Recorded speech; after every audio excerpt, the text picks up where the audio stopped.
સહજાત્મ સ્વરૂપ પરમ ગુરુ વંદુ શ્રી ગુરુરાજ પ્રભુને અહો અલૌકિક જ્ઞાન જોને તીવ્ર જ્ઞાન દશામાં ક્યાંથી અવિરતિ પામે સ્થાન જોને ભાન ભૂલાવે તેવી ભીડે જાગ્રત શ્રી ગુરુરાજ જોને બીજા રામ સમાતે માન સારે સહુના કાજ જોને બીજા વીર સમાતે માન સારે સહુના કાજ જોને. વચનામૃત 218 ઉપર લખ્યું શરૂઆતમાં હરિને નમસ્કાર. એટલે આપણે તરત જ એમ લાગે કે હરિ એટલે વૈષ્ણવનો શબ્દ આવ્યો. આગળ પછી સત છે, સરળ છે, સુગંધ સતની વાત છે. ઘણું બધું વેદાંતની રીતિએ છે, પણ કૃપાલુએ ખુલાસો કરેલો છે વચનામૃત 209 કે અમે આવો શબ્દ વાપરીએ સત કે પરમ સત, ત્યારે શરૂઆતમાં છે, ઈશ્વર છે, પરમાત્મા છે, ભગવાન છે, બધું એ જ છે. હરિ તારા નામ છે હજાર, કે નામે લખવી કંકોત્રી. ખુલાસો કર્યો છે. એટલે સત લખ્યું હોય એટલે સમજી જવાનું કે ભગવાન મુક્તાત્માની વાત છે. જૈનની બાહ્યશૈલી જોતા તો અમે તીર્થંકરને સંપૂર્ણ જ્ઞાન હોય એમ કહેતા ભ્રાંતિમાં પડીએ છીએ. એટલે તીર્થંકરનું નામ લઈ અને કૃપાળુએ પાછળ જે ગણે છે કે અમે તીર્થંકરના અનુયાયી છીએ, કે અમે જૈન ધર્મી છીએ, અને કહેવાતા જૈન શાસ્ત્રો, એના ઉપર કૃપાળુએ ગ્રામિક ભાષામાં કટાક્ષ કર્યો છે કે જૈનની બાહ્યશૈલી જોતા, એટલે આપણે બધા જે કરીએ છીએ ધર્મના નામે બાહ્ય, એ શ્રીમદ રાજચંદ્ર જોવે, ભગવાન મહાવીર સામે જોવે તો શું થાય કે અમે તીર્થંકરને સંપૂર્ણ જ્ઞાન હોય એમ કહેતા ભ્રાંતિમાં પડીએ છીએ. એટલે ભગવાન મહાવીરને ખબર પડે ને ઋષભનાથ ભગવાનને કે હું તો કેવળ જ્ઞાની છું એમ બધા કહેતા હતા. ઋષભનાથ ભગવાન વિચાર લાખો વર્ષ સુધી કેવળી માન્યા, અને આ 5મા જેવો જે જૈન ધર્મ આચરે છે તો મને જ્ઞાન હશે કે નહીં? આ મારું કહેલું હશે આવું કે મેળે મેળે કરે છે બધા? એનો અર્થ આ છે. એટલે કૃપાળુએ કહ્યું છે આ કાળના જીવો પાકા ચીબડા જેવા છે પ્રભુશ્રીજીને, કડકાઈ સહન નહીં કરે, સાલુકાઈથી કામ લેજો. આ સાલુકાઈથી કામ લીધું છે. એને ખબર છે દેશ દુનિયામાં પછી 5મા છેવાડા સુધી વંચાયા કરશે. એટલે કહે છે જૈનની બાહ્યશૈલી જોતા, એટલે આપણે જેને જૈન ધર્મ માનીએ છીએ અત્યારે બહારથી જે ચાલી રહ્યું છે એ ખાલી દ્રવ્ય ક્રિયા છે. એ જૈન ધર્મનો વિતરાગતાનો ભાગ નથી. ઘણા આચાર્યોએ, ગીતાર્થ આચાર્યોએ સ્તવનમાં પોકાર કર્યા છે. દ્રવ્ય ક્રિયા રૂચિ જીવડા, ભાવ ધર્મ રુચિહીન, ઉપદેશક પણ ટેવા, શું કરે જીવ નવીન, ચંદ્રાનંદજી સાંભળીએ અરદાસ મુજ સેવક ભણી, છે પ્રભુનો વિશ્વાસો. અહીંયા કોઈ સાંભળે એમ નથી કે. એટલે મહાવિદ્ય ક્ષેત્રે વસતા ચંદ્રાનંદ ભગવાનને પ્રાર્થના કરે છે. કોણ? દેવચંદ્ર મહારાજ. કે દ્રવ્ય ક્રિયા રુચિ જીવડા, ઢાકલા ઢોકલીમાં પડ્યા છે બધા. ભાવ ધર્મ રુચિહીન, ભાવ ધર્મની રસ જ નથી કોઈને. આત્માનું અનુસંધાન કરવું જ નથી, જીવ દયા પાળવી જ નથી. 5 સમિતિ ને 3 ગુપ્તી, 8 પ્રવચન માતા, આ જૈનનો પાયો છે. કાંઈ ન આવડતું એને ખાલી આટલું જ પાળે, મોક્ષ થઈ જાય. 8 સમિતિ જાણીએ જો જ્ઞાનીના પરમાર્થથી, તો જ્ઞાન તેને ભાખ્યું અનુસાર તે મોક્ષાર્થી. પોતાને ડાપણે કરે તો નિજ કલ્પનાથી કોટી શાસ્ત્રો, માત્ર મનનો આંબળો, જીનવર કહે છે જ્ઞાન તેને સર્વભયો સાંભળો. એટલે કહે છે જૈનની બાહ્યશૈલી જોતા તો અમે તીર્થંકરને સંપૂર્ણ જ્ઞાન હોય એમ કહેતા ભ્રાંતિમાં પડીએ છીએ. આનો અર્થ એવો છે કે જૈનની અંતરશૈલી બીજી જોઈએ કઈ. એટલે નક્કી આ તો મૂંઝવણ ઊભી થાય એવું છે. કોઈક અત્યારે ફોરેનનો માણસ આવે કેનેડાનો, પેરિસનો, કે મારે જૈન ધર્મ સ્વીકારવો છે. મેં સાંભળ્યું છે ભગવાન મહાવીર ઉત્કૃષ્ટ ચરિત્ર હતું અને શાશ્વત સુખના ધણી હતા, મારે એ કરવું છે, સુખી થવું છે. આપણે શું બતાડીએ એને જૈન ધર્મ? એને કહે નાચો તમે અમારી હારે, મીઠાઈ ખાવી. આ તો નાતાલમાં અમે કરીએ જ છે આવું, ટિકિટના પૈસા બગાડે, પાછો જોયો જાય ને. એટલે કહે છે તીર્થંકરને સંપૂર્ણ જ્ઞાન હોય એમ કહેતા ભ્રાંતિમાં પડીએ છીએ. આનો અર્થ એવો છે કે જૈનની અંતરશૈલી બીજી જોઈએ ક્યાંક. કારણ કે અધિષ્ઠાન વગર આ જગતને વર્ણ્યું છે. અહીંયા અધિષ્ઠાન શાસ્ત્રીય શબ્દ છે. સૌભાગભાઈ આ પ્રશ્ન કર્યો કે અધિષ્ઠાન એટલે શું? એટલે 218મો પત્ર આ અને 220મા પત્રમાં આનો જવાબ છે કે જેમાંથી વસ્તુ ઉત્પન્ન થઈ જેમાં રહે અને જેમાં સમાઈ જાય, અને ઉત્પાદ ધ્રુવ થોડો વખત અને પછી વ્યય થઈ જાય, આ અધિષ્ઠાન કહેવાય. જૈનેતરમાં વેદાંત સંપ્રદાયમાં અધિષ્ઠાન એટલે શરૂઆતમાં હરિ, જગત કરતા માને છે ત્યાં. તો કેવળી ભગવાન, તીર્થંકર ભગવાન જગત કરતા માનતા જ નથી. તો અહીંયા કેવું અધિષ્ઠાન છે? આપણે ભગવાન પણ માનીએ છીએ, ઈશ્વર પણ માનીએ છીએ, આપણે જગત કરતા તરીકે ઈશ્વર નથી માનતા. ઈશ્વર નથી એમ નહીં. અત્યારે જૈન પ્રમાણે રામ મોક્ષે છે સિદ્ધાલયમાં, એટલે નમો સિદ્ધાણમ બોલો એટલે રામને નમસ્કાર આવી ગયા. અને શ્રી કૃષ્ણ આવતી ચોવીસમાં તીર્થંકર થવાના છે, એટલે અત્યારે સહજ આત્મ સ્વરૂપ પરમ ગુરુ બોલો એટલે શ્રી કૃષ્ણ એમાં આવી ગયા. ક્ષૈક સંકેતના ધણી છે. આનો અર્થ એવો છે કે જૈનની અંતરશૈલી બીજી જોઈએ, કારણ કે અધિષ્ઠાન વગર આ જગતને વર્ણવ્યું છે, એટલે ઉત્પાદ વ્યય ને ધ્રુવ.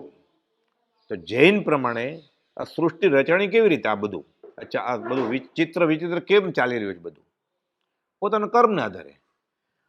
મારી દુનિયા મેં ઊભી કરી મારા કર્મને આધારે, સામે વળે એના કર્મ આધારે એની દુનિયા ઊભી કરી. બંને ઋણાનુબંધે ભેગા થાય, મિત્ર થાય કે દુશ્મન થાય, આખું સંસાર ચાલે. એટલે આત્મા જ અધિષ્ઠાન છે, પોતે જ પોતાનો ધણી છે, ધણીનો કોઈ ધણી છે જ નહીં. અને આ નિયમ છે, કરેલા કર્મો ભોગવવા પડે.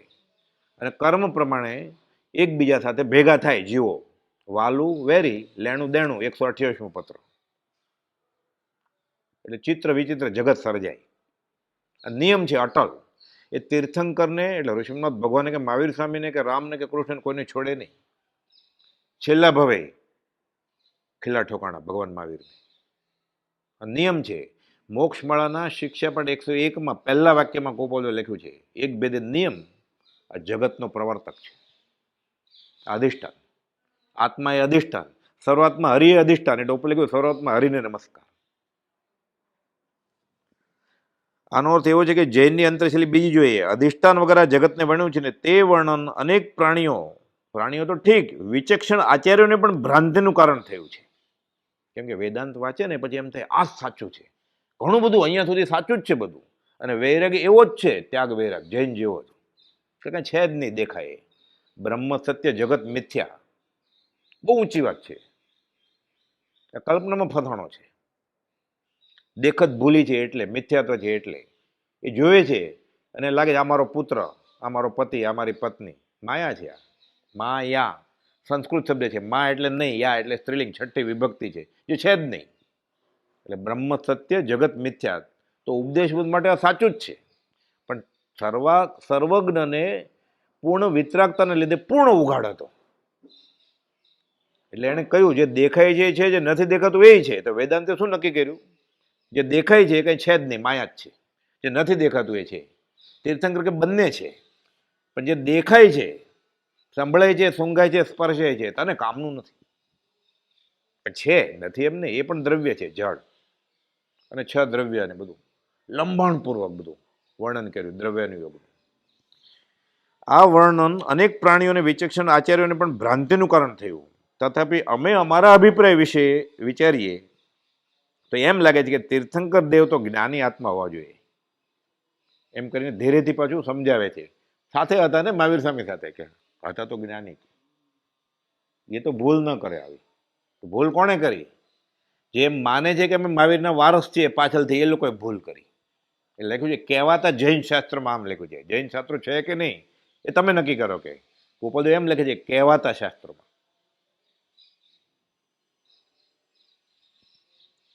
187માં પત્રમાં લખ્યું પરિપૂર્ણ સ્વરૂપ જ્ઞાન તો થયું જ છે, તે મૂકીને લોકાલોક પ્રત્યે કેમ જાય છે? પછી લખે છે એમાં અમારે જૈનનું કેવળ જ્ઞાન નથી જોતું, આત્માનું કેવળ જ્ઞાન જોઈએ જ છે અને છે પરિપૂર્ણ સ્વરૂપ જ્ઞાન. જૈનનું કેવળ જ્ઞાન એટલે શું? લોકાલોકનું જ્ઞાન. અત્યારે કોઈ પણ અપાશ્રમમાં, દેરાસરમાં, તીર્થમાં જઈને પૂછો કે કેવળ જ્ઞાન એટલે શું, એટલે કહે છે હાથમાં પડેલા આમળાની જેમ લોકલોક દેખાય. બધું આત્મા દેખાય કે નહીં એ વાત જ નથી. એટલે ગોપાલે કહ્યું તે મૂકીને લોકાલોક પ્રત્યે કેમ જશે? પરિપૂર્ણ સ્વરૂપ જ્ઞાન થયું છે એટલે અમારે જૈનનું કેવળ જ્ઞાન નથી જોઈતું. જે જૈનનું કેવળ જ્ઞાનની વ્યાખ્યા છે એ તો સાચી વ્યાખ્યા કઈ છે કેવળ જ્ઞાનની? કેવળ નિત સ્વભાવનું અખંડ વર્તે જ્ઞાન. કહીએ કેવળ જ્ઞાન તે દેહ છતાં નિર્વાણ. આ જૈનનું કેવળ જ્ઞાન નહીં, આ આત્માનું કેવળ જ્ઞાન. જે તીર્થંકરને મંજૂર છે, જે કેવળીને મંજૂર છે, જે વેદાંતિઓને મંજૂર છે. બેફાટ આત્મા અનુભવાય એટલે વેદાંતિઓ એને કેવળી કે કેવળ જ્ઞાન કહેવાય.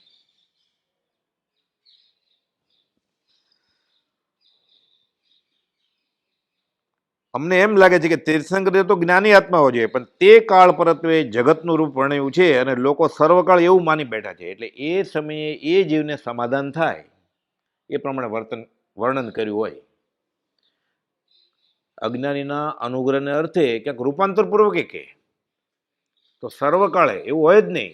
એક એક સમયે સૃષ્ટિ બદલ્યા કરે છે. એક એક સમયે કેટલો જીવો મરે, કેટલા નવા જન્મે, એ સર્વજ્ઞને બધું દેખાય. એટલે સેકન્ડે આખી દુનિયા બદલી રહી છે. આપણે તો મોટા ફેરફાર થાય, ધરતીકંપ, બોમ્બ બ્લાસ્ટ, નદીમાં પૂર આવે ત્યારે ખબર પડે. જ્ઞાનીને સમયનું જ્ઞાન છે. એક સમયનું, એક પ્રદેશનું, એક પરમાણુનું જ્ઞાન છે સર્વજ્ઞને, અને કેવળી કહેવાય. એટલે અજ્ઞાનીના અનુગ્રહ અર્થે એ જીવનું ત્યારે સમાધાન કરવા માટે રૂપાંતરથી ક્યાંક વાત કરી હોય. એ દર વખતે એવું ન હોય. કંઈ ફિક્સ વસ્તુ નથી. બધાના પરિણામ અલગ છે. અનંતુ જીવ છે, બધાને અલગ પરિણામની ધારા ચાલે છે. સરખું કેમ હોય? અમે અમારા અભિપ્રાય પ્રમાણે વિચારીએ છીએ તો એમ લાગે છે કે તીર્થંકર દેવ તો જ્ઞાની આત્મા હોવો જોઈએ, પણ તે કાળ પરત્વે જગતનું રૂપ વર્ણ્યું છે અને લોકો સર્વકાળ એવું માનીને બેઠા છે, જેથી ભ્રાંતિમાં પડ્યા છે.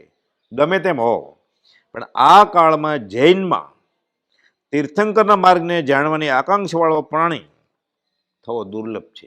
એટલે વિતરાગ ભગવાને કેવળે શું કહ્યું છે એ જાણવામાં કોઈને રસ જ નથી. આગુ સે ચલી આતી જે કુળ સંપ્રદાયમાં જન્મે એમાં જે ધર્મ નામે ક્રિયા થતી હોય એ કરે અને રાજી થાય કે હું ધર્મ આચરું છું. જૈનો એ પ્રમાણે કરે, હિન્દુ એ પ્રમાણે કરે, ક્રિશ્ચન એ પ્રમાણે કરે, મુસ્લિમ એ પ્રમાણે કરે.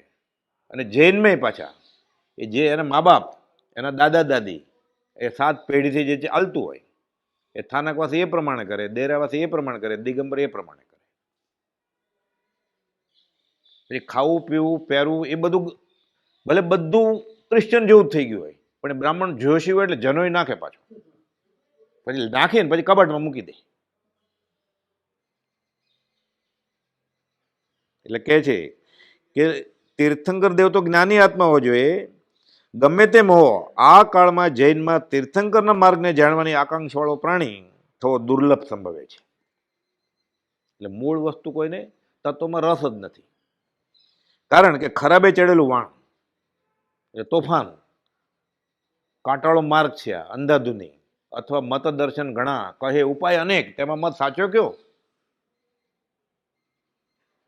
સ્વભાવભાઈ પ્રશ્ન પછી ગોપાલદેવને નહોતા મળ્યા ત્યારે ધર્મમાં તો બહુ ઊંડા અભ્યાસ કરતા હતા, એને ગોશળિયા અને લહેરાભાઈ બધા.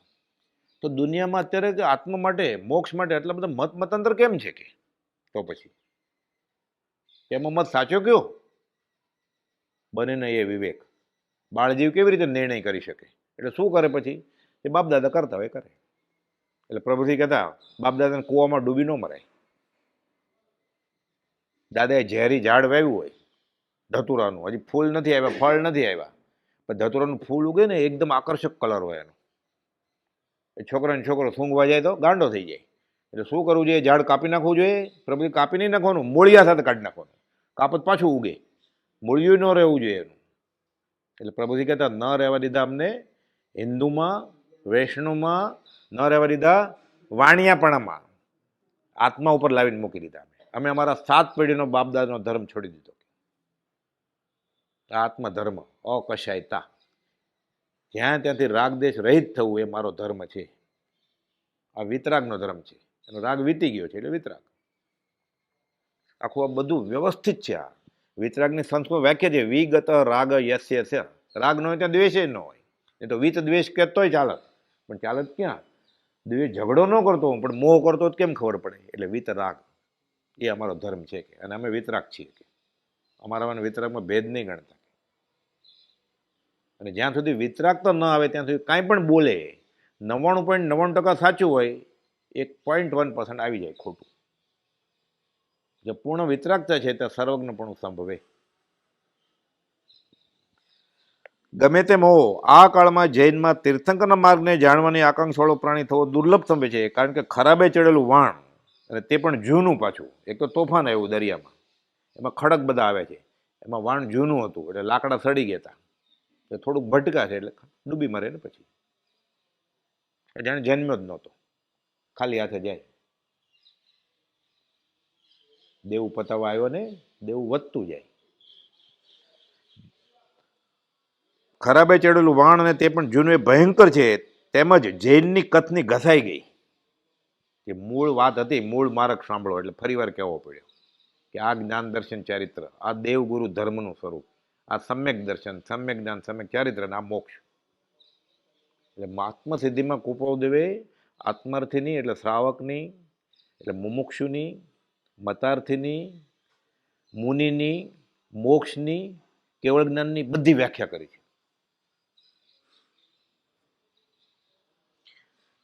અધિષ્ઠાન વિશેની ભ્રાંતિરૂપ ખરાબે તે વાણ ચડ્યું છે, એટલે અધિષ્ઠાન વિશે ભૂલાઈ ગયું બધું, આત્મા જ ભૂલાઈ ગયો. તો પછી આવે ને વોસી રે એમ, એટલે કોઈ બધું ઉપદેશ એમ લખ્યું આત્મા જ વોસરાવી દે છે, વોસરાવી દીધો આત્મા, એટલે ખોખું વેધ્યું પછી કર્મનું. અધિષ્ઠાન વિશેની ભ્રાંતિરૂપ ખરાબે તે વાણ ચડ્યું છે, જેથી સુખરૂપ થવું સંભવે નહીં. આ અમારી વાત પ્રત્યક્ષપણે દેખાશે કોઈ બોલતો સાચા જ, પણ અત્યારે દેખાય જ છે ને, ત્યારે જ દેખાતું હતું તો અત્યારે તો દેખાય જ ને. ત્યારે જ કુપોલદેવ પોકાર કર્યો 125 વર્ષથી ઉપરાંત મુંબઈમાં ભગવાન મહાવીરના જન્મ કલ્યાણકનો શોભાયાત્રા નીકળે ત્યારે કે દુષ્મકાળના દુર્ભાગ્ય જીવો, અમને રડવું આવે છે, અહીંયા આવો. પોકાર કરીને કીધું અમે બીજા રામ કે બીજા મહાવીર છીએ. તો અત્યારે તો પછી આવું દેખાય જ નહીં, એટલે તોય લખે છે આ અમારી વાત પ્રત્યક્ષ દેખાશે. તીર્થંકર દેવના સંબંધમાં અમને વારંવાર વિચાર રહ્યા કરે છે કે તેમણે અધિષ્ઠાન વગર આ જગત વર્ણ્યું છે, તેનું શું કારણ. એટલે અત્યારે જ જૈન શાસ્ત્રો ગણાય છે, એમાં આ બધું બહુ વાત નથી. તો કહે છે શું તેને અધિષ્ઠાનનું જ્ઞાન નહીં હોય તીર્થંકર ભગવાનને? એ બોલે તો ઝીલે ને ગણધર, તો નહીં બોલ્યા હોય, અથવા અધિષ્ઠાન હશે જ નહીં, એવું કંઈ હશે જ નહીં અધિષ્ઠાન જેવું. પણ અધિષ્ઠાન ન હોય એટલે સાદી ભાષામાં અધિષ્ઠાન સમજવા માટે પાણીમાંથી બરફ બને તો બરફનું અધિષ્ઠાન પાણી કહેવાય, પાણીમાંથી વરાળ બને તો વરાળનું અધિષ્ઠાન પાણી કહેવાય. તો અધિષ્ઠાન તો હોવું જ જોઈએ બધી વસ્તુનું. અધિષ્ઠાન નહીં હોય અથવા કોઈ ઉદ્દેશ્ય છુપાયું હશે, એ સામેવાળા જોઈને નહીં કહેવું એટલે ક્યાંક એવું કારણ હશે, અથવા કથન ભેદે, મૂળ વાત કરે છે, કથન ભેદે પરંપરાએ નહીં સમજાયાથી ધીરે ધીરે જ્ઞાનની ન્યૂનતા થવા માંડી, એટલે આ સમજણ ઘટવા માંડી મોક્ષ વિશે, કેવળ જ્ઞાન વિશે. એટલે પરંપરા અમનેથી 10 બોલ વિચ્છેદ ગયા છે એમ લખ્યું છે કુપોલદેવે. 10 બોલ વિચ્છેદ નથી ગયા, પરંપરા અમનેથી વિચ્છેદ ગયા છે. મોક્ષમાળામાં લખ્યું એમ, પણ 411 લખ્યું કે અમે માનતા નથી, આ એકાંત નથી, ચોખ્ખું લખ્યું. એટલે આ કાળે ક્ષયિક સંકેત, મનઃપર્યો જ્ઞાન, કેવળ જ્ઞાન, મોક્ષ આ એકાંતે વિચ્છેદ ગયા છે એમ નથી, એમ અમને ભાષે છે, પછી લખે છે એમ જ છે, આ એકાંત નથી. એ મન પર્યો જ્ઞાનનો દાખલો જીવતો શાસ્ત્ર પ્રમાણે તીર્થંકર ભગવાનને જન્મથી જ મતિશ્રુત જ્ઞાન હોય, અવધિ જ્ઞાન એ હોય, દીક્ષા લે એટલે મનઃપર્યો જ્ઞાન થાય. કુપોલદેવ બીજાના મનની વાત જાણતા હતા, એવું સેંકડો મનુષ્યો અલગ અલગ સમયે અલગ અલગ સ્થળે થયું છે, મુંબઈમાં, મોરબીમાં, રાજકોટમાં, ચરોતરમાં, બધે મનની વાત જાણતા હતા. બીજાના મનની વાત, તો મનપર્યો જ્ઞાન, એને દીક્ષા ક્યારે લીધી હશે? આપણે જેને દીક્ષા કહીએ છીએ. એટલે સિદ્ધાંત ખોટો પડ્યો ને, પણ સિદ્ધાંત હતો જ નહીં તો ખોટો ક્યાં પડ્યો? પરંપરા અમને વિચ્છેદ ગયું છે, એટલે ગુરુ શિષ્યને કહે, શિષ્ય એના શિષ્યને કહે, અને પરંપરા કહેવાય. પણ વ્યક્તિગત ધોરણે પૂર્વના કોઈક આરાધક હોય એ સ્વયંભૂત કહેવાય, પોતાની મેળે. આ ભાવે કોઈ ગુરુ ન હોય ને, પણ ગુરુ કરીને આવ્યા હોય, પહેલા બી રોપીને આવ્યા હોય, એ ખીલે પછી. એટલે બ્રહ્મચારી કહે છે કેવળ જ્ઞાન રવિતણી, સામગ્રી ગ્રહી સાર, રવિવાર અવતાર દિન, સ્વયંભૂત અવતાર. જાતિસ્મરણ જ્ઞાનમાં કે જન્મ્યા ક્યારે? રવિવાર, કાર્તિકી પૂનમ, સંવત 1924. રવિવાર અવતાર દિન, સ્વયંભૂત અવતાર, બધી સામગ્રી લઈને આવ્યા છે. ગોમટસારના 2 ભાગ છે વચનામૃત જેવડા, જીવકાંડ ને કર્મકાંડ. એમાં જીવકાંડના 648 લખ્યું છે કે બી સંકિતનું બી તીર્થંકર શ્રુત કેવળી કે કેવળીના ચરણ કમળમાં શાયક સમકીનું બી રોપાય, એનું નિષ્ઠા પણ પૂર્ણાહુતિ ચારે ગતિમાં થાય, નરકમાં થાય. વેદના વેદે ને અવધિજ્ઞાન હોય નારકીને, આવા કર્મ બાંધ્યા છે. પૂર્વના આરાધક હોય પણ એમાં નિકાચિત કર્મ બાંધ્યા હોય શ્રેણિક રાજા, શ્રદ્ધા અડગ. કુપોલદેવ વખાણ્યા છે કે એવી કેવી શ્રદ્ધા છે કે એક પણ વ્રત નહીં, નાનામાં નાનું થાળી ધોવાનું વ્રત નહીં. અને આવતી છવ્વીસમાં મહાપદ્મ નામના તીર્થંકર થશે એમ ઠાણંગ સૂત્રમાં લખ્યું છે. તો આ કેવી શ્રદ્ધા કેવી છે, અને ભગવાન મહાવીર પ્રત્યે કેવી શ્રદ્ધા છે. વ્રત નહીં, પચકાણ નહીં, નહીં ત્યાગ વસ્તુ કોઈનો, મહાપદ્મ તીર્થંકર થશે શ્રેણિક. ઠાણંગ જોઈ લો કે હું નથી કહેતો. કેવી શ્રદ્ધા છે. એટલે પૂર્વના સંસ્કારીજીનું નરકની વેદનીથી થાય, ભલે આવી મેં આવું કરેલું. બધા કર્મો ખપાવે વેદની, થાય ભોગથી દૂર, મોહની ન હોય. એને સંભાવથી વેદે સમકિત છે એટલે આર્તજન ન કરે, ચોખ્ખા થઈને આવે.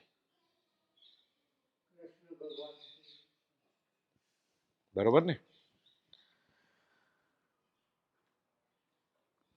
તીર્થંકર દેવના સંબંધમાં અમને વારંવાર વિચાર રહ્યા કરે છે કે તેમણે અધિષ્ઠાન વગર આ જગત વર્ણ્યું છે, તેનું શું કારણ? શું તેને અધિષ્ઠાનનું જ્ઞાન નહીં હોય, અથવા અધિષ્ઠાન નહીં જ હોય, અથવા કોઈ ઉદ્દેશ્ય છુપાયું છે, અથવા કથન ભેદે પરંપરાએ નહીં સમજાયાથી અધિષ્ઠાન વિશેનું કથન લઈ પામ્યું છે? આ વિચાર થયા કરે છે.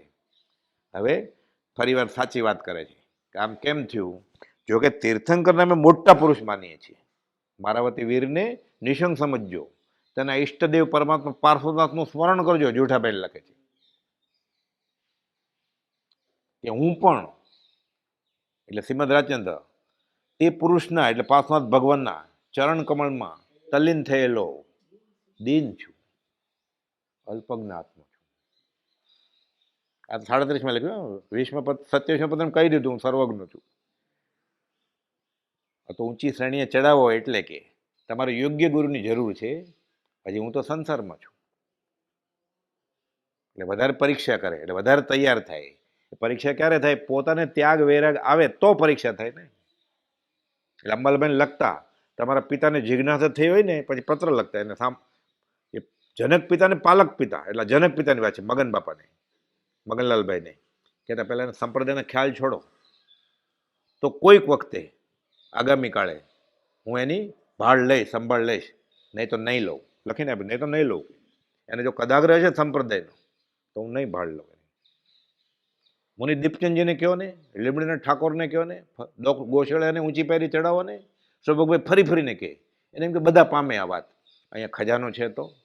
એટલે ગોપાલદેવ કહે છે પોતે શંકામાં ગળકા ખાતો હોય અને નિશંક માર્ગનો વાત કરતો હોય. એટલે 255 કહે છે મંદ યોગને અસર થાય એવી અમારી દશા નથી અત્યારે. તૈયાર હોય તો કહીએ અમે. ખાલી બીજ જ્ઞાનથી કામ નહીં થાય, કે સાથે સિદ્ધાંત જ્ઞાન જોઈએ. અમારી પાસે છે, હૈયે છે, હોઠે આવશે કોઈક પાત્ર મળશે તો. એટલે એને કહો પહેલાં તૈયાર થાય પછી અમે કહેશું કે તમારા ભાવ સારા છે કે છવિજીવ કરું શાસન રસી, પણ એ તો પૂર્ણ જ્ઞાની છે ને. ચમત્કાર કરત ક્યાંક તો કેટલા લોકો વળગત શ્રીમદ રાજચંદ્રને કે અહીંયા બધું આપે છે, પૈસા ને ઘર ને સત્તા ને એવું બધું, છોકરાને, તો ટોળું થાત કે નહીં? પૂર્ણ વિતરાગ આ લક કરે જ નહીં આવું. જ્ઞાની અન્યથા કરે નહીં. સૌભાગભાઈને મદદ ન કરી તો વ્યવહારિક તમને મને કરે. આ માર્ગમાં આવ્યા પછી કુપાઉદેવની કે કોઈ પણ તીર્થંકરની કે દેવદેવીની માનતા માનવાની જ નહીં. બાધા આખડી કે આટલું થાય તો આમ શરત. બ્રહ્મચર્ય લખ્યું છે દેવને લાંચનું નોતરું દે છે કે આટલું થાય છે તો આમ કરીશ, આટલું થાય છે તો આમ કરીશ. તારે 40 રૂપિયા નારિયેળમાં એ બનાવી જાય.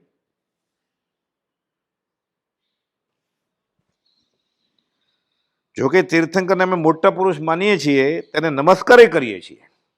તેના અપૂર્વ ગુણ ઉપર અમારી પરમ ભક્તિ છે. કે અપૂર્વ બીજે કંઈ છે નહીં આવું, બધું પૂર્વાનું પૂર્વી છે જ્ઞાન. આ અપૂર્વ જ્ઞાનના ધણી છે. અને તેથી અમે ધારીએ છીએ કે અધિષ્ઠાન તો તેમણે તો જાણેલું જ, પણ લોકોએ પરંપરાએ માર્ગથી ભૂલથી લય કરી નાખ્યું. લોકોએ એટલે ફેરફાર નાખ્યો. એટલે શું કર્યું શાસ્ત્રમાં? સુધારા કર્યા, વધારા કર્યા, કુધારા કર્યા, ઘટાડા કર્યા.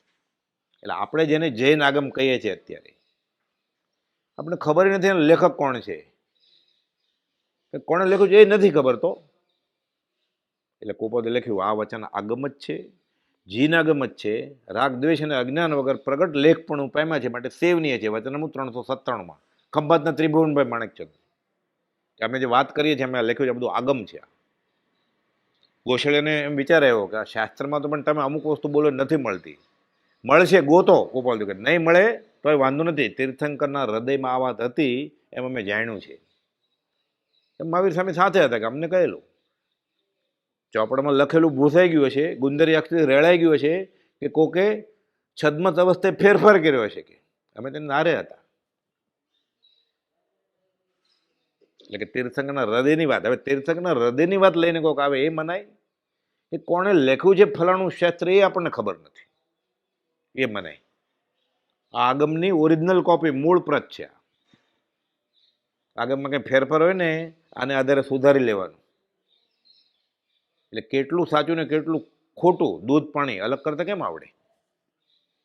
મૂળ પ્રત છે આગમની. કોઈક ભાઈ બ્રહ્મચારીને પૂછ્યું કે કુપાલદેવ ફલાણાને એમ કહેલું સમયસર વાંચો, કોકને એમ કહેલું ઉત્તરાધીન સૂત્ર વાંચો. વાત બરોબર છે તમારી. એ ભાઈને એ સમયે કુપાલદેવ કહેલું કેમ કે ત્યારે વચનામૃત અસ્તિત્વમાં નહોતું આવ્યું. એ વચનામૃત છે, આગમનો સાર છે. તોય બીજા બધું વાંચવાનું, ગીતાએ વાંચવાની ને ઉત્તરાધીન સૂત્રે વાંચવાનું, નંદી સૂત્રે થાણાંગ સૂત્રે વાંચવાનું. શા માટે? વચનામૃત સમજવા માટે. બ્રહ્મચારી બધા શાસ્ત્રો વાંચવાના છે વચનામૃત સમજવા માટે. એટલે ખબર પડી જાય કે ભૂલ હોય તો એમાંય સુધરી જાય, તો બીજાનું ભૂલું થાય, પ્રભાવ ના થાય વિતરાગ ધર્મની. જગતનું કોઈ અધિષ્ઠાન હોવું જોઈએ એમ ઘણા ખરા મહાત્માનું કથન છે ને અમે એમ જ કહીએ છીએ કે અધિષ્ઠાન તો હોય જ. અને અમે એમ જ કહીએ છીએ કે અધિષ્ઠાન છે અને તે અધિષ્ઠાન તે હરિભગવાન છે. આ વેદાંતની રીતે હરિભગવાન શરૂઆતમાં હરિ, હું એકલો છું, બહુ શામ એમ થયું વિચાર આવ્યો. એટલે સૃષ્ટિ રચી, એ બધા ચેતન બનાવ્યા. એટલે વેદાંત રીતે આપણે બધા શરૂઆતમાં હરિના ટુકડા છીએ, મૂળ આત્માના ટુકડા છીએ. મોક્ષ થશે એ લઠ્ઠામાં ભળી જશું આપણે. એમ કે ને તેજમાં તેજ ભળી ગયું. અત્યારે આપણને રખડવાનું મળ્યું છે. કોણે? શરૂઆતમાંની હરિની ઈચ્છાથી. પણ એકલા ચેતન શું કરે? સૃષ્ટિ રચવી પડે ને. મારામારી કરવી તો પથરા તો જોઈએ ને, લાકડી જોઈએ. એટલે જળ પણ બનાવ્યું. એટલે જળ એ શરૂઆતમાં હરિનો ભાગ છે વેદાંત પ્રમાણે, અને ચેતન પણ જીવ પણ બધા શરૂઆતમાં હરિનો ભાગ છે. એ જળને ચેતન બનાવ્યા. ક્યારે બનાવ્યા? એની આદિ નથી, અનાદિ. તો આટલા વખત સુધી કેમ ન બનાવ્યા? હવે કંટાળવા માંડ્યો એકલા? એનો જવાબ જ નથી. બનાવ્યું તો બરોબર, તો એને કોણે બનાવ્યા? એ હતા જ, એ હતા ને પછી પાછું એની જેવા બીજા બનાવ્યા એને. એવું હોય ક્યારે? એક ઉપર જોઈએ જગત કરતાને અડધા પેજમાં જ ઉડાડી દીધો છે મોક્ષમાળામાં કે એને કોણે બનાવ્યો. અને કદાચ છે માની લઈએ કે હમણાં, તો એ જગત કરતાને એવું દોડડા પણ ક્યાંથી સૂજ્યું? કુપાલ મોક્ષમાળામાં લખ્યું છે કે એના જ પગ ઉપર કુહાડી મારે.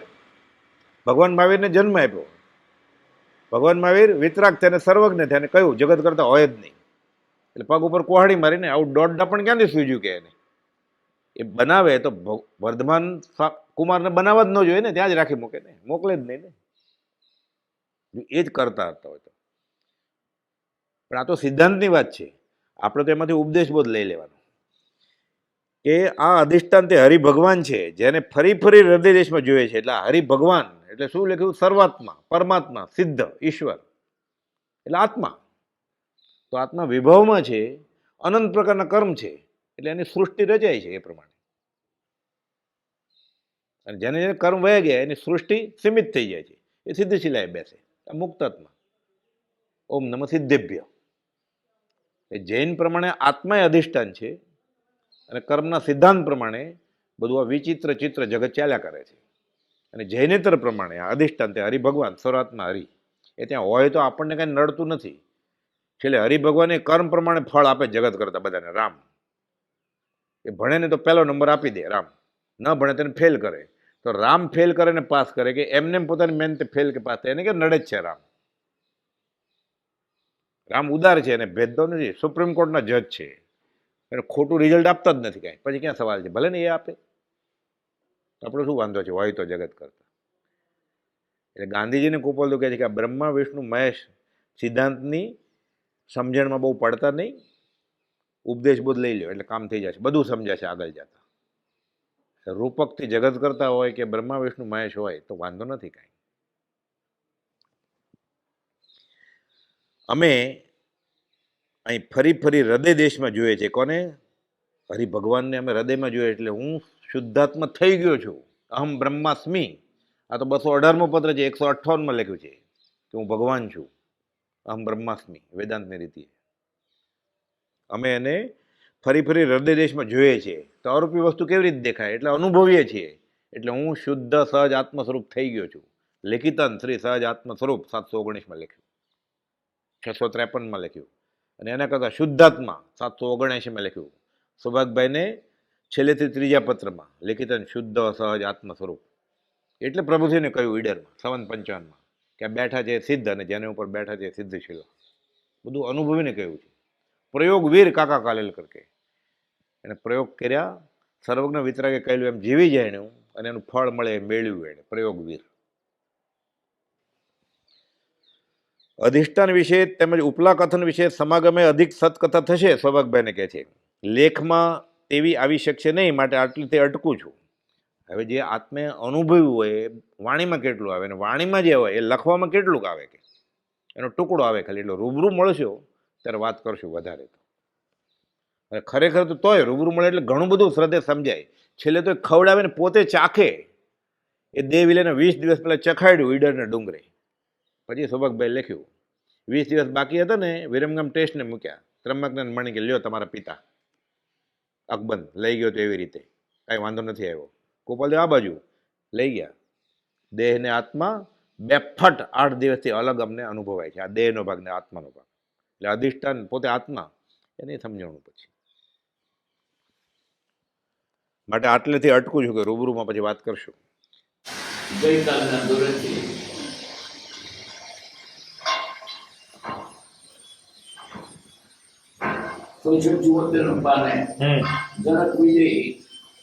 જનક વિદેહી સંસારમાં રહ્યા છતાં વિદેહી રહી શક્યા, એ જોકે મોટું આશ્ચર્ય છે, મહા વિકટ છે. તથાપિ પરમ જ્ઞાનમાં જ જેનો આત્મા તદાકાર છે, તેને જેમ રહે છે તેમ રહ્યું જાય છે, અને જેમ પ્રારબ્ધ કર્મનો ઉદય તેમ વર્તતા તેમને બાદ હોતો નથી. દેહ સહિતનું જેનું અહમ પણ મટી ગયું છે, એવા તે મહાભાગ્યનો દેહ પણ આત્મભાવે જ જાણે વર્તો, તો પછી તેમની દશા ભેદવાળી ક્યાંથી હોય? શ્રી કૃષ્ણ એ મહાત્મા હતા, જ્ઞાની છતાં ઉદય ભાવે સંસારમાં રહ્યા હતા, એટલું જૈનથી પણ જાણી શકાય છે, અને તે ખરું છે. તથાપિ તેમની ગતિ વિશે જે ભેદ બતાવ્યો છે તેનું જુદું કારણ છે. અને ભાગવત આદિકમાં તો જે શ્રી કૃષ્ણ વર્ણવ્યા છે તે તો પરમાત્મા જ છે. પરમાત્માની લીલાને મહાત્મા કૃષ્ણ નામે ગાય છે. અને એ ભાગવત અને કૃષ્ણ જો મહાપુરુષથી સમજી લે તો જીવ જ્ઞાન પામી જાય છે. આ વાત અમને બહુ પ્રિય છે, અને તમારા સમાગમે હવે તે વિશેષ ચર્ચું લખ્યું જતું નથી. સ્વર્ગ નરક આદિની પ્રતીતિનો ઉપાય યોગ માર્ગ છે. તેમાં પણ જેમને દુરંદેશી સિદ્ધિ પ્રાપ્ત થાય છે તે તેની પ્રતીતિ માટે યોગ્ય. સર્વકાળ એ પ્રતીતિ પ્રાણીને દુર્લભ થઈ પડી. જ્ઞાન માર્ગમાં એ વિશેષ વાત વર્ણવી નથી, પણ તે બધા છે એ જરૂર. મોક્ષ જેટલે સ્થળે બતાવ્યો છે તે સત્ય છે. કર્મથી, ભ્રાંતિથી અથવા માયાથી છૂટવું તે મોક્ષ છે. એ મોક્ષની શબ્દ વ્યાખ્યા. જીવ એક પણ છે અને અનેક પણ છે. અધિષ્ઠાનથી એક છે, જીવરૂપી અનેક છે. આટલો ખુલાસો લખ્યો છે. તથાપિ તે બહુ અધૂરો રાખ્યો છે, કારણ લખતા કોઈ તેવા શબ્દો જડ્યા નથી. પણ આપ સમજી શકશો એ મને નિશંકતા છે. તીર્થંકર દેવને માટે સખત શબ્દો લખાયા છે, માટે તેને નમસ્કાર. જનક વિદેહી સંસાર રહ્યા છતાં વિદેહી રહી શક્યા, મોટું આશ્ચર્ય છે. મહા વિકટ છે. સંસારમાં રહેવું ને દેખાવું નહીં. જંગલમાં તો બધા છૂટા રહે, ચારે બાજુ રહેવાનું. જળ કમળવત, પાણીમાં કમળ રહે થતો પીતાય નહીં, અલિપ્ત રહેવું. સંસારમાં રહ્યા થતા વિદેહી કેવા રહ્યા છે બોલો, કે બોલ રાજ કરે છતાં મારું નહીં, જે અલગ નહીં ગણે. રહી શકાય, રહી શકાય. જનકનો દાખલો છે, કૃપાદેવ દાખલો છે. આ કાળમાં સંસ્થાનો રહીને વિજય રહ્યા છે. દેવ છતાં દેવને ચાવડતાની આપતી દેવદાસ કેમ તે સૌને મોડ જાણીએ છીએ કેવા વિજય હતા. દેખાય લોકોને સંસારી પણ પરમાત્મા બેઠા જીવે. એ વિજયને જનકને ત્યાં વ્યાસે પોતાના પુત્રને સુખદેવને આત્મજ્ઞાન માટે મોકલ્યા. વ્યાસ તો આ બધાના ગુરુ પાત્ર એને બનાવ્યું. આખું ભારત વ્યાસે બધા પાત્રો એના જ છે. તે છોકરા જ્ઞાન ના આપત પણ પારકીમાં નાખવી દે, હજી નાખવી દે. માતો થોડો ના પડે, બીજું ભણાવતા રહે. અમારે તો મગજ પાત્ર થાય. બધી દાખલા કરતા છોકરો ભણાય પણ એનો છોકરો બે ગોળીએ જેવો. એમ પારકીમાં કાઢવી દે કે તો મોકલ્યા ત્યાં આત્મજ્ઞાન માટે. દર વિજય ત્યાં બાર વિચાર ઉપર પોલીસ કેવું પડે કામ રજા મંગાવવાનું. મારે જવું છે એમની પાસે, રાજા પાસે ઉભા રહો. રાજાએ ખબર આપી જે હોય તે મૂકીને જાઓ. અને મારી કોણ શું છે વળી, એટલે લઠ હતો તે મૂકી દીધો.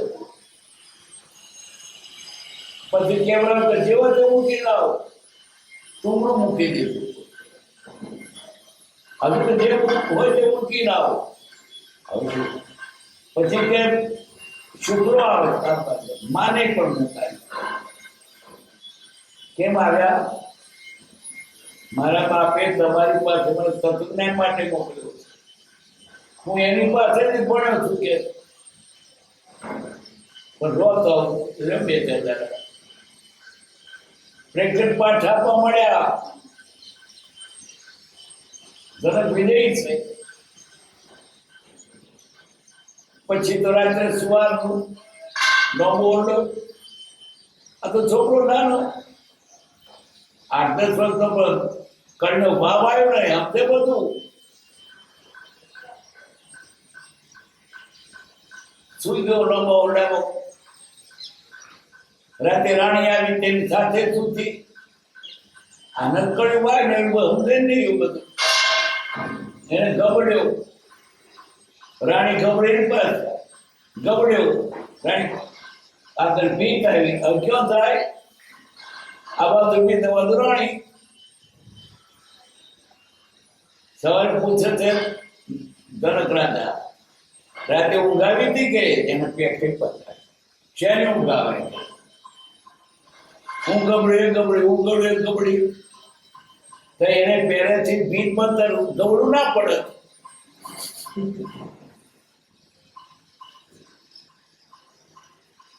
પછી બીજે દાડે જમવા બેસાડ્યા. ત્યારે ત્રણ જણે પર કાગળના માવાનો પથ્થર નબળાયેલો અને ઉત્તર ચોતરું બાંધેલો. જમવાનું બહુ સરસ જાતનું. પણ રાજાએ ઉપર નજર કરી, આ પથ્થરો કોણે બોલ્યો? આ તુલસી મોથું ફોડી નાખશે. જમે છે પણ મનમાં ક્યાં આ પથ્થરો જમે? શું જમ્યા? મન તો જન્મ તો પથરામાં હતું, સંસારમાં રહ્યા થતા નિર્લેપ. એવો દાખલા આપ્યો. એમ જનક વિજય કે છે તમને પથ્થરમાં જીવ હતો તો ખાવાનું ના ભાવ્યું, અમાર તો ભગવાનમાં જીવ છે, કહીએ પણ ના માનવું. એવા દાખલા આપ્યા. કીધું એક દાખલો એને કટોરા તેલ ભરી મોકલ્યો, જાઓ નકર ફરી આવો, પણ એક ધ્યાન રાખજો, જો ટીપવું પડશે તો ડોબવું પડશે. વિચારો શું કરે. થાળમાં જોઈને ચોરે ચોટક ફરી આવ્યો. શું જોયું? શું જોવું? મારું ચિંતા થાળમાં હતું, ટીપવું પણ ડોબવું પડે. એ બધું તોરણો ને સાથિયા ને નાટક ને ચેટક ને મદારીને બધા વેશ હતા ના શું જોવું? તો કે અમે પણ આ બધું થતો નિર્લેપ છીએ. એ તરત વિદેય હતા. સંસાર વાળા હતા, વિવેક વિદેય રહી છે ક્યાં? એ જો કે મોટું આશ્ચર્ય છે. મહા વિકટ છે. વિકટ છે કેટલું? મહા વિકટ. વિકટ છે પણ થઈ શકે મહા વિકટ.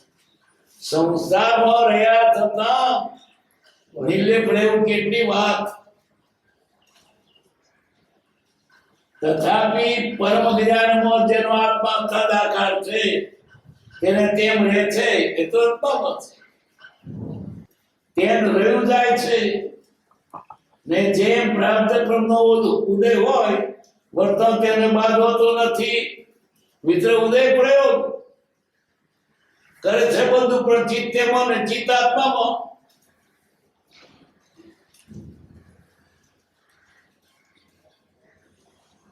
ઉદય હોય તે વર્તન તે બાદ હોતો નથી. દેહ સહિત નું જેનું આમ પણ મટી ગયું છે.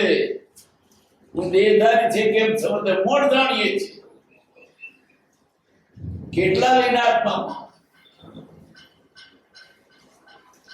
એવા મહાભાગ નો જે પણ આત્મપદ જાણ પડતો આત્મામાં આત્મભાવે હતા. કેવા હતા? આત્મરૂપ બની ગયા, આત્માકાર બની ગયા. આત્માકાર અવસ્થા હતા.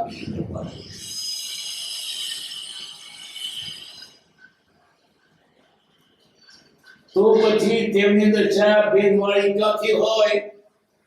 એ જનક વિદેય વિદેય કહેવાય. દેહ થતા તેને વર્તે દેહાતી. શ્રી કૃષ્ણ મહાત્મા હતા. મહાત્મા જેવા તેવા નહીં, બધા તો આત્મા પણ મહાત્મા હતા. જ્ઞાની થતો ઉદય ભાવે સંસાર રહ્યા હતા. જ્ઞાની હતા પણ ઉદય ભાવે ન છૂટકે એ રાત પ્રાપ્ત સંસાર રહેવું પડ્યું હતું. જ્ઞાની હોય ને સંસાર દરેક પ્રતિ ન હોય, મુકમને યોગ્ય રહેવું પડે. આપણે શું મને મજા પડતી? મજા નથી પડતી. મોદી ન ખ્યાત શું કરે? એટલું જૈનથી પણ જાણી શકાય છે અને ખરું છે. તથાપી તેમની ગતિ વિશે જે બેદરાવ છે તેનું જુદું કારણ છે. અને ભગવત તાલીમમાં તો જે શ્રી કૃષ્ણ વડવા છે એ તો પરમાત્મા જ છે. જૈનો ભોગવસ શ્રી કૃષ્ણ પાપી હતું, યુદ્ધ કર્યા, લડાયા. એ લીલા હતી. લીલા એટલે ચોટે નહીં, ઓટોમેટિક લીલયા. ખાતા છતાં ખાતા નથી, પીતા છતાં પીતા નથી, સંસારમાં નથી. એવા પુરુષ આપણે બહારથી માપીએ તે ના જડે. શ્રી કૃષ્ણ એની રાણીઓ કહે છે આ જમના નદીને સામે કિનારે દુર્વાસા રુચિ છે, એમને તમે ખબરી આપો, બાજુ આપી આવો, ટિકિટ લેતા સીધે દઈએ. વચ્ચે તો જમના મૈયા બે કોઠે વે છે. કૃષ્ણ કે છે નદીને કિનારે જઈને કહેજો કૃષ્ણ સદા માર્ગ બ્રહ્મચારી હોય, જમના માર્ગ દેજો. કોકનું તો રણે કેટલા શબ્દ નહીં જાણતો, કોકને આગળ ઠોસો બળાત્કાર અમે નહીં જાણતો. લે તો કરીએ. શ્રી કૃષ્ણ સદા બાળ બ્રહ્મચારી હોય તો માર્ગ લીધો બોલતા. દુર્વાસા ખવડાવ્યું, જાઓ હવે શું જઈએ. વચ્ચે નદી તો બે કોઠે બે છે,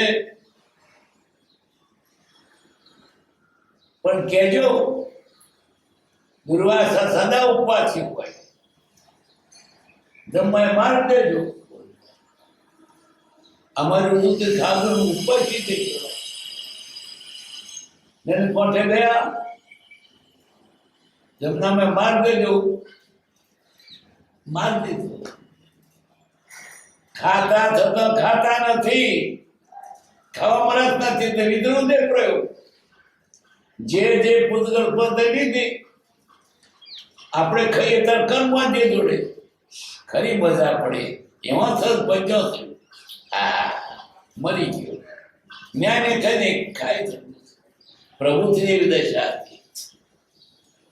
એક હતું કોઈ પાણી પાવો, એક પ્યાલો પાયો, બીજો પાયો, ત્રીજો પાયો.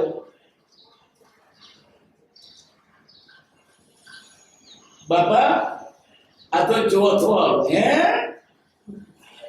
જણ પીતા જ નથી, ઉપયોગમાં નહીં.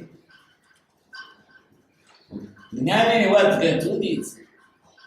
આપણી કલ્પના, આપણે તો મિશન રાગી, એને આપણે શું માપી શકીએ?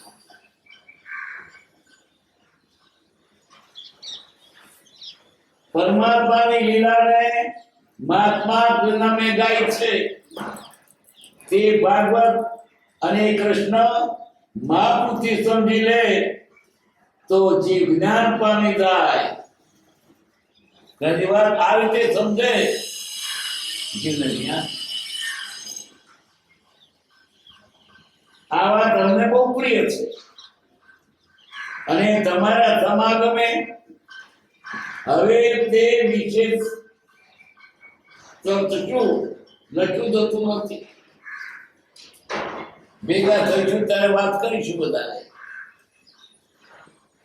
સ્વર્ગ નરકાદિની પ્રતિનો ઉપાય યોગ માર્ગ છે. યોગીઓને યોગ માર્ગ જેને હોય એને કોઈને લબ્ધિ થાય તો સ્વર્ગ એને દેખાય. તેમાં પણ જેમને દુરંદેશી સિદ્ધિ પ્રાપ્ત થાય છે તે તેની પ્રતીતિ માટે યોગ્ય છે. સરકારે પ્રતીતિ પ્રાણી દુર્લભ થઈ પડી છે. કઈ પ્રતીતિ? સ્વર્ગ છે તે, પર્વો છે તે. એટલે પ્રતીતિ નથી એટલે બદનાસ્તિક રહ્યો. દુનિયા બધો કામ કરે પણ શ્રદ્ધા રાખે પર્વો છે. જેને પોતાને જાતું થાય તો જાણે, પિતાનું જાણતો તે જાણે, પર્વો તો છે પણ આ તેને ખબર નથી પડતી. કારણ કે એ પ્રતીતિ નથી. પ્રતીતિ થાય યોગીને અથવા જાતનું જ્ઞાન થયું તેને, પછી તો શ્રદ્ધા છે, આત્મા છે જ, નિત્ય છે, કરતા છે, કરતા બધું એમાં આવી ગયું. જેને જાતિ રૂપી જ્ઞાન થયું એને બધું આવી ગયું. તેઓ પડે શંકા પણ બહુ છે કે નહીં. તો આપણે શું કરવાનું? જ્ઞાનીને કાય પર વિશ્વાસ રાખવો. એ પ્રતીતિ પરોક્ષ પ્રતીતિ ઉપરથી પ્રતિપત્તિ થશે.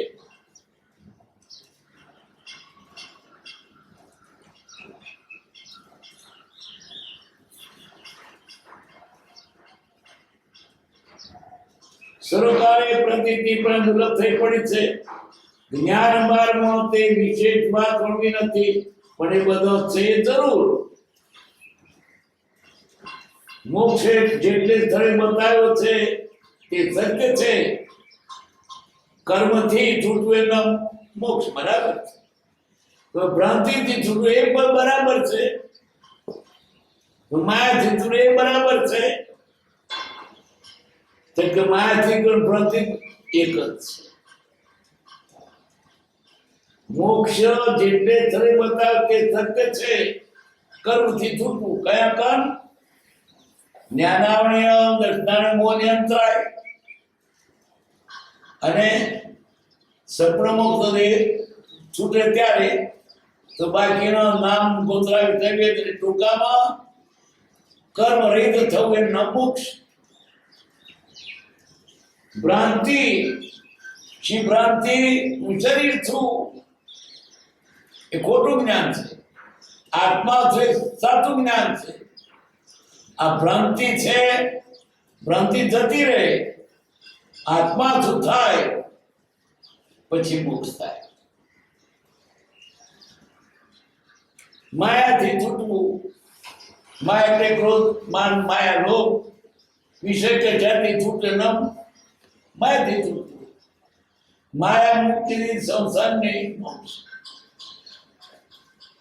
એમ અનેક રીતે કહેવાય છે, પણ બધું એક જ છે. એ મુખની શબ્દ વ્યાખ્યા છે.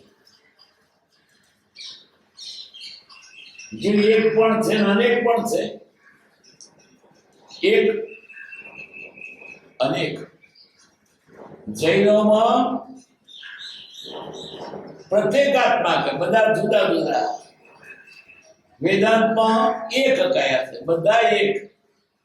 મારામાં આત્મા તમારા એક છે એમ માને કે પ્રત્યેક જુદા જુદા છે. ખરેખર એમ જ છે, પ્રત્યેક જુદા છે. નહીં તો એકલું વિજ્ઞાન થવું જોઈએ. હું ખતમાં ધરાઈ જવું જોઈએ, મન વગર રડવું જોઈએ. આત્મા જુદા છે, પ્રત્યેક છે. એક ખરા પણ પ્રત્યેક દરેક જુદા જુદા છે. એટલે એક કે છે અપેક્ષા એ સાચું કેમ? એક સરખા અને ભલે બધા અંશે પણ એક સરખા છે.